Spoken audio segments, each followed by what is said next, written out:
Really good question, Dale. I think we can acknowledge that any level of government, haven't done a good enough job. The winter's coming, and there's some folks that don't have roofs over their heads, and the ones they do have are pretty precarious. I guess I'll talk specifically about the City of Toronto because I'm here, and I think your listeners would appreciate hearing what the federal government's doing.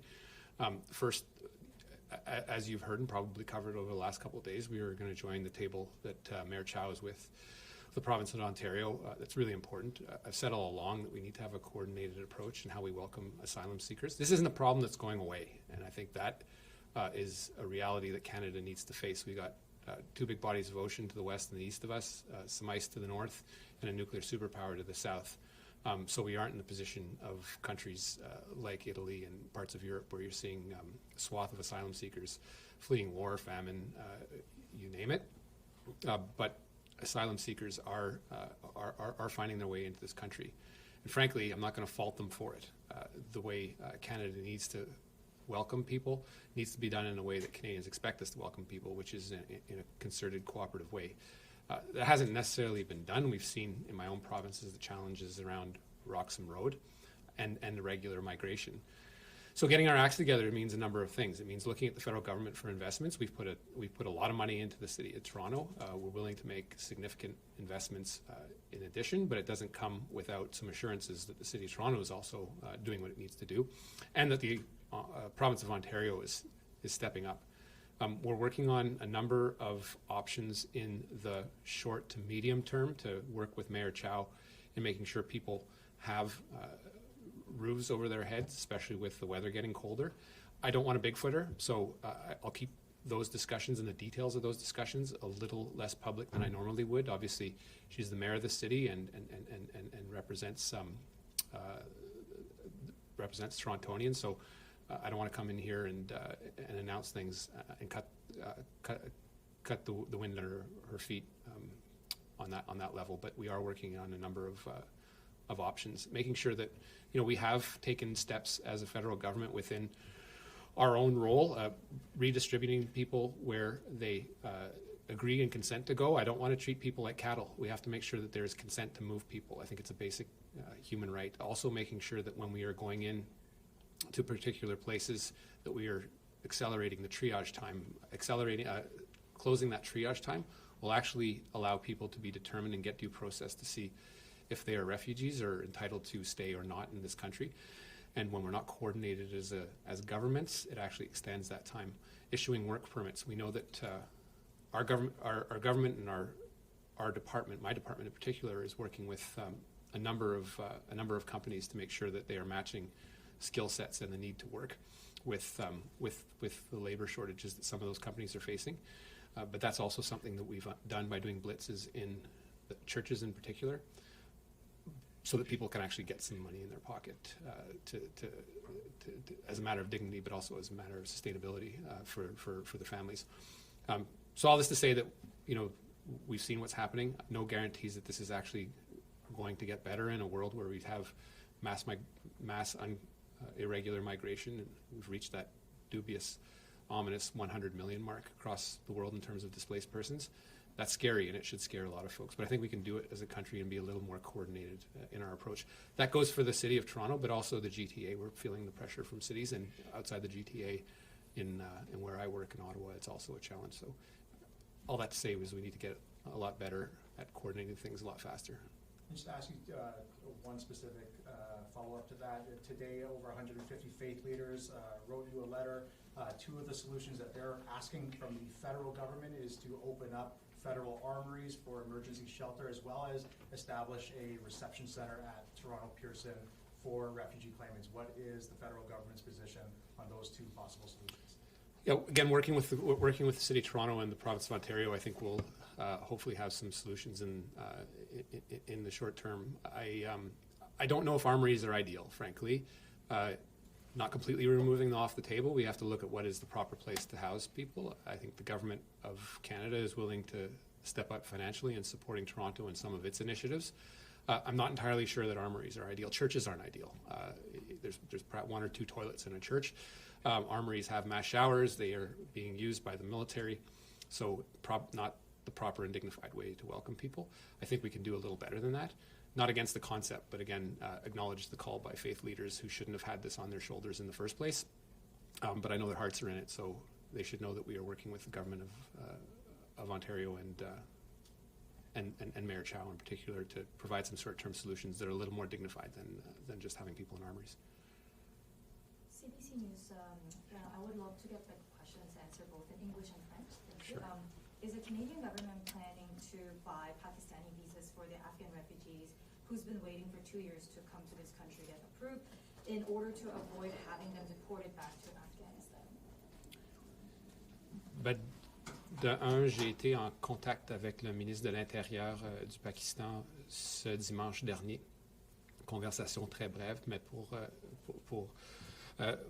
pour manifester le point de vue du Canada, évidemment de façon diplomatique, pour s'assurer que les personnes qu'on va amener au Canada sont en fait protégées, qui ne sont pas refoulées ou déportées au Pakistan, en Afghanistan. Je reconnais en même temps que le Pakistan fait face à beaucoup de forces sociales avec beaucoup d'effets que ça a eu sur le Pakistan, notamment au-delà d'1 million de réfugiés afghans. Je trouve ça très troublant que le gouvernement du Pakistan soit résigné à déporter peut-être 1 million de personnes en Afghanistan où ils seraient exposés à des menaces, même des menaces de mort. Alors, c'est quelque chose que j'ai manifesté à l'écrit, mais aussi à l'oral au ministre de l'Intérieur, évidemment, en tout respect. Mais pour aussi lui assurer que nous allions continuer dans nos efforts d'amener des Afghans au-delà du 40 000 qu'on s'est fixé comme gouvernement il y a 2 ans, objectif qu'on a atteint tout récemment dans la dernière semaine, et j'espère bien voir des vols arriver au Canada dans un avenir très proche. Sachez que la difficulté se situe comme vous l'avez énoncé, c'est-à-dire d'obtenir des visas de sortie pour nos ressortissants, pour les gens qui sont protégés, mais en même temps, on ne veut pas qu'ils soient déportés. Alors, c'est très difficile. Nous avons une capacité d'accueil qui est quand même limitée, mais il reste qu'il y a beaucoup de travail à faire, puis qu'il y a des gens qui sont nos clients en Afghanistan, au Pakistan plutôt qu'on essaie de sortir au plus vite. In English, I had the chance to speak briefly to the Minister of the Interior on Sunday, followed up by a letter expressing my concern with the treatment of protected persons, Afghans in Pakistan. Obviously with the concern that I have not to interfere with their domestic affairs. They do have well over 1 million Afghan refugees that are in Pakistan, which has had an impact on them politically. I absolutely acknowledge that.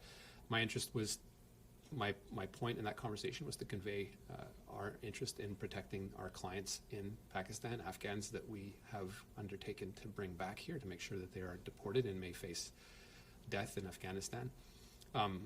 And so we are, I know there are a number of international humanitarian matters going on in the world, but this is one that is one of intense focus of my particular department and of foreign affairs. So we're keeping the lines of communication open. There are challenges getting specific exit visas for Afghans seeking to be relocated into Canada. And I'd simply finish in saying that we did reach our 40,000 person Afghan relocation number that we had set as a government, but it is not a ceiling as such, and we'll continue to evacuate people, circumstances permitting, in the following weeks, and obviously as quickly as we can as a government. Minister, you did say in French that there were flights that you were hoping to see flights. Can't speak too publicly about them until they've actually landed, but it's an ongoing discussion with the government of Pakistan, and obviously my conversation was to seek assurances, to give them our assurances that we will continue to evacuate people within our means. But I just want to clarify, because in French, I thought you just said that there are... My head doesn't translate literally, Understood. Yeah, no, but there are, we are planning flights in the coming weeks, but I can't speak to specific times and locations. I have a follow-up question. No, please. Prime Minister Justin Trudeau has been in the office for about 8 years. Do you think it's time for him to step aside? What can the Liberal government do to kind of turn around the public perception and the polls right now?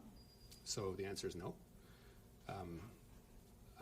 Obviously, people look at polls. I think we also are in the business of governing, and if you govern by polls, it creates some pretty bad results. I think we've seen previous governments governed by public sentiment or media cycles or polls with disastrous results. I think we've got to look at a longer-term course than that. There are plenty of governments that have gone into elections trailing desperately and have come back into power, and there's plenty of governments that have gone in the lead that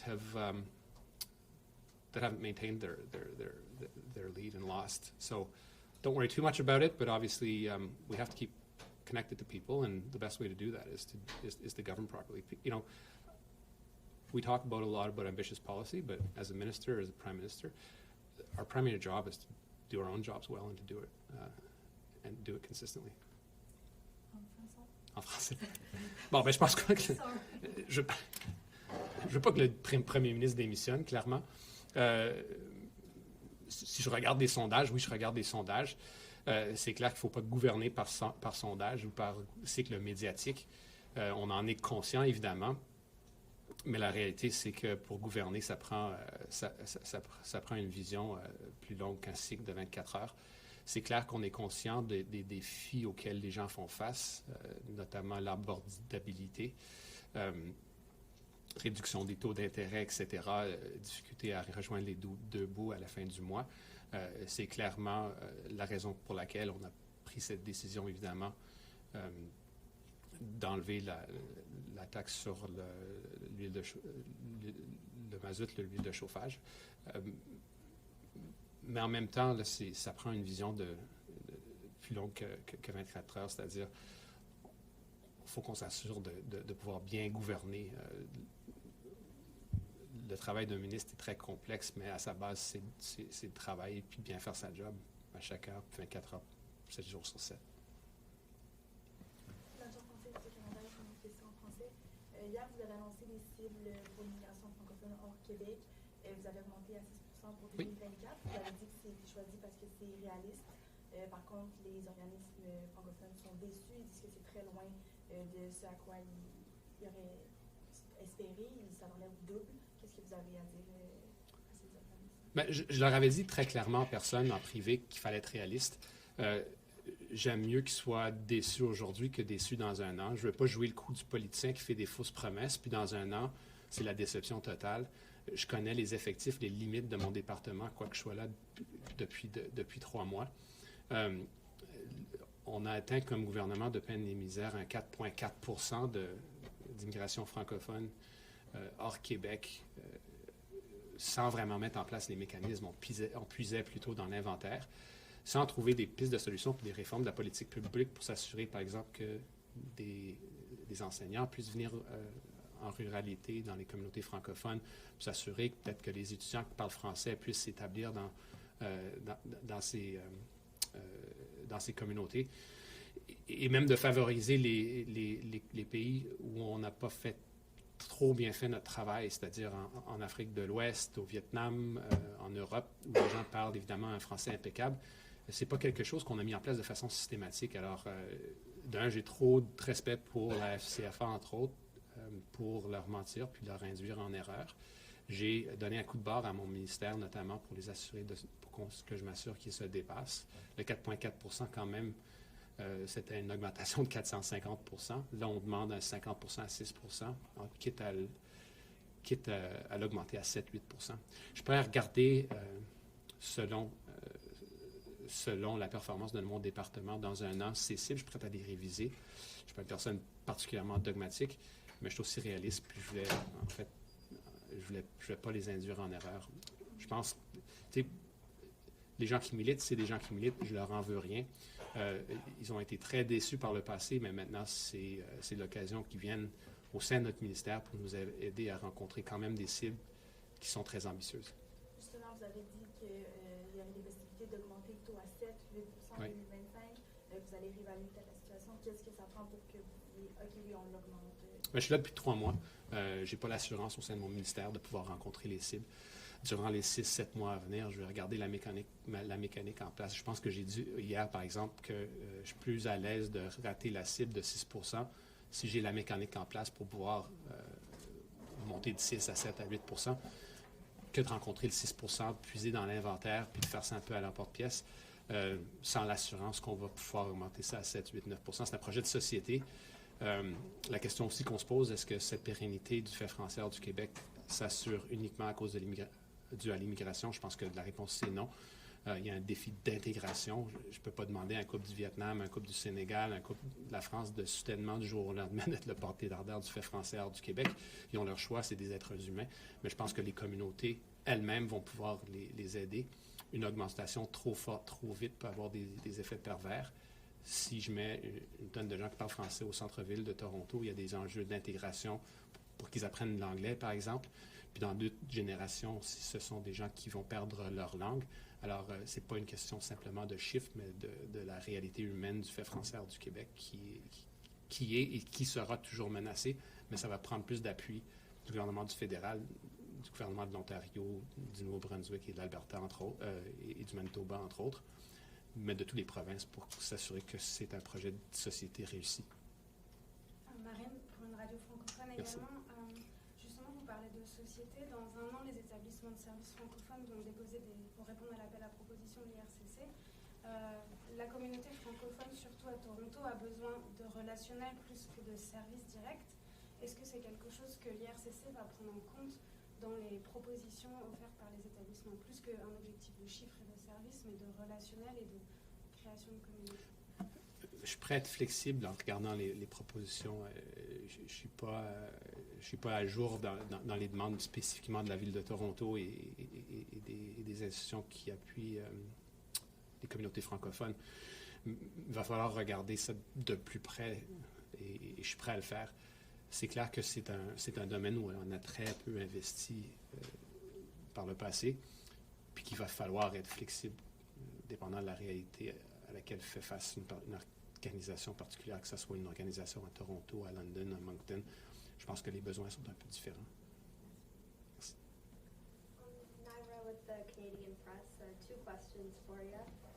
Yesterday, you intervened in the case of an Egyptian refugee claimant who was said to be deported yesterday. This isn't the first case of Egyptians involved with the Freedom and Justice Party being ordered to be deported back, where they say they face a risk of violent persecution. Just wondering what your view is on the risk that those people face, and should they be offered refuge in Canada? Look, I can't speak publicly about any particular case. Clearly, when someone faces the real threat of the death penalty being imposed, which we are opposed to as a government, our government does need to act. Obviously, people fleeing persecution for various reasons need to be looked at on an individual basis. But again, very difficult for me to speak about the discretion that I use in particular situations, because it can affect the public policy on an ongoing basis, but also the basis on which we welcome and take difficult decisions to remove people. There are compelling cases that do come in front of me, but those are cases that I have to be quite judicious in speaking publicly on, foremost because of the privacy concerns of the clients that we serve that are facing some very difficult and desperate situations. I would say even more so in the eventuality that that there is temporary respite and that they are perhaps eventually returned to the country from which they hailed and may face increased public scrutiny and perhaps even persecution. So as much as I like to answer questions directly, it's something that I have to remain a little more careful in speaking publicly on. Absolutely, and you spoke about recalibrating the number of temporary residents in Canada. Can you give us a more specific indication of what those recalibrations could look like? I can speak to themes. I think I've spoken quite publicly, extensively in the international student space. First and foremost, doing the job that people have elected me to do in this case is making sure that the system retains its integrity, getting rid of some of the most egregious forms of fraud that people whose hope is falsely entertained come to this country and see it dashed by unscrupulous agents or people trying to make a quick buck. and address some of the systemic problems that international students have faced, whether it's housing, access to services, or the general student experience. So that's something that will be ongoing and progressive as we look and re-examine the challenges that the pure volume of international students coming to this country has faced, including the real difficult challenge of post-secondary underfinancing, which has been systemic in parts of Canada, mostly fueled by the fact that they haven't been supported by their provinces, and institutions have adapted to a very lucrative model.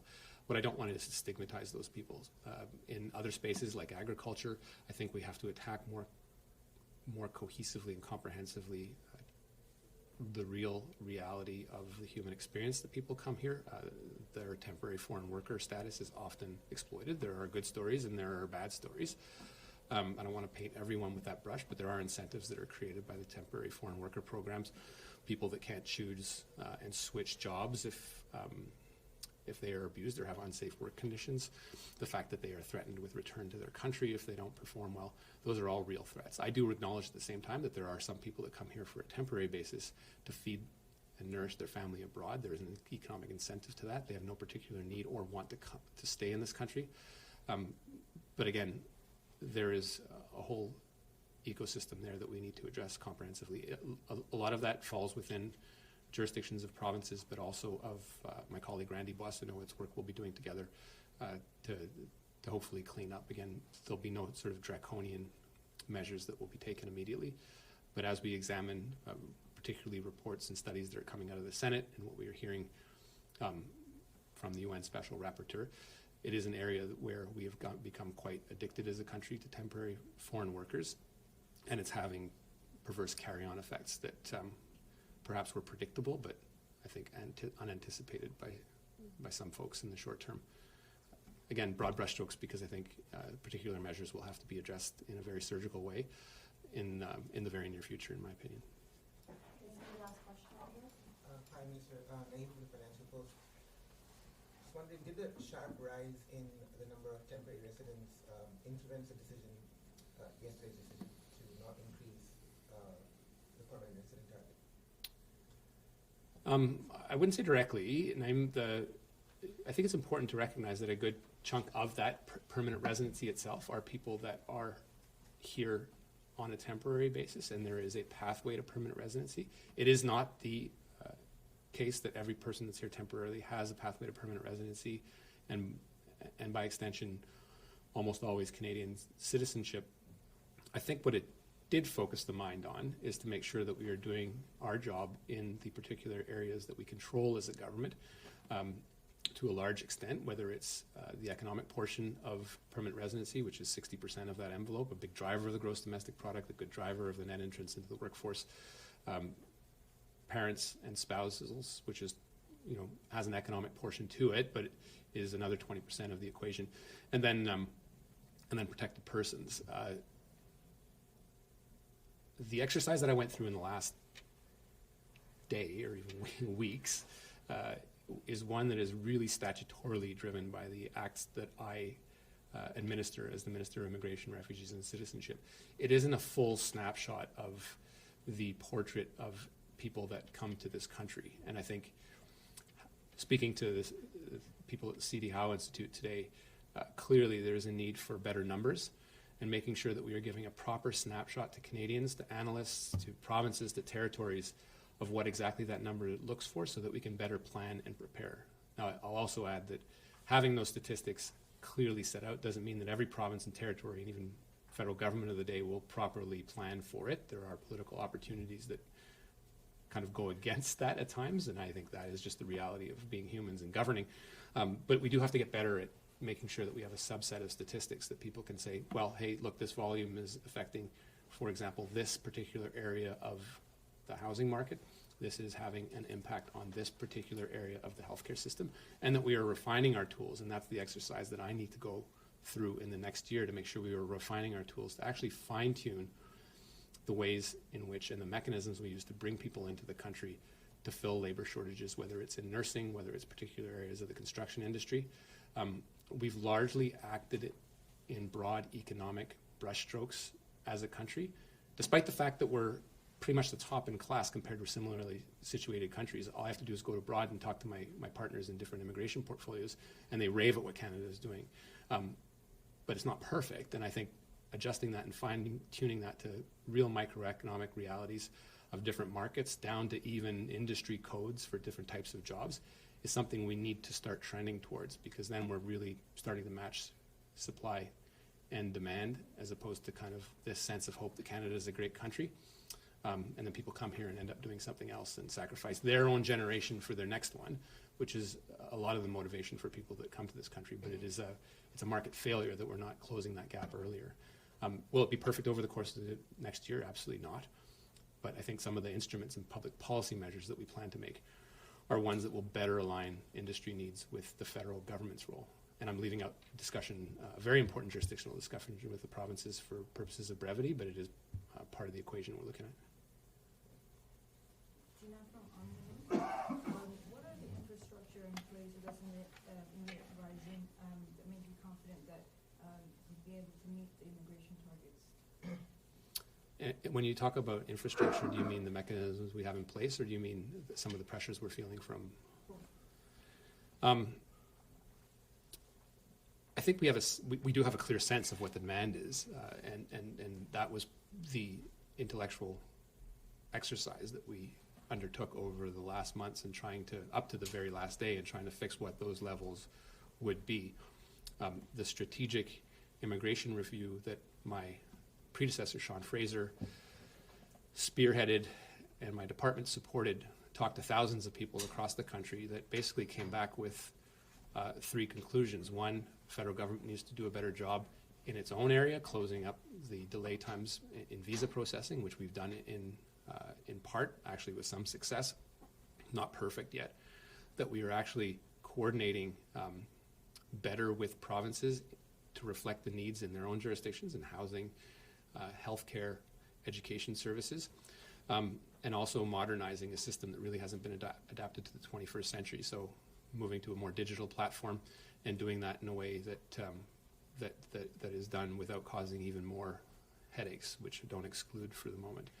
And finally, I think specializing and fine-tuning some of the public policy tools that have been kind of blunt instruments to deal with broad macroeconomic premises and challenges that we face as a country: aging population, people aging out of particular industries quicker than others, and really fine-tuning that to a more surgical approach and making sure that we are matching that supply and demand, which has only been done in a rather rough fashion outside the temporary foreign worker space, which has its challenges associated to it that I spoke to a couple seconds ago to your colleagues.